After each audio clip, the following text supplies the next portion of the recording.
एटा मु चाहू नी बहुत कथा लोकलोचन को आने किंतु आपण पचार जिते मत कहवाई बाध्य हम मु एक कथा दिलीप राय को सी जहाँ कहते 3 मास पूर्व नुहे 6 मास पूर्व आमर भेट बाट जेहेतु मुझे व्यक्तिगत भाव में दीर्घ दिन जानी आम भेट हुए मिसा हुए मु एक कथा प्रथम थर पर मत जिते से कहले जे मत नवीन बाबू घर को डाक नवीन निवास को कहली भल कथा है आपण मान दी जन परामर्श संपर्क बढ़े यहाँ ओडिशा राजनीति बहुत भल कथा है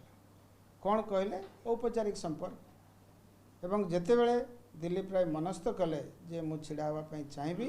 सी आगे नवीन पाक जा नवीन बाबू यही कथा कहते जे मु तुमको सपोर्ट करी एक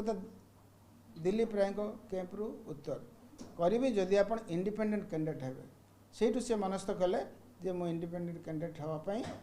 मनस्थ कर गले दिल्ली आउ से कथार या पाखे रिलेवेन्स नहीं परवर्ती पर्यायर कौन नवीन है कि जाने सी निज निष्पत्ति ओह्लैले एगुड़ा बेसिक कथा जोटा लोकलोचन को आसूना कि कहूना मुझे भीतर को जावाई चाहूना किंतु जेहेतु आप प्रश्न कले लोकंर हक अच्छी जानवर ओडावासी ये घटनावली कहीं आज बहु लोक अच्छा विजु जनता दल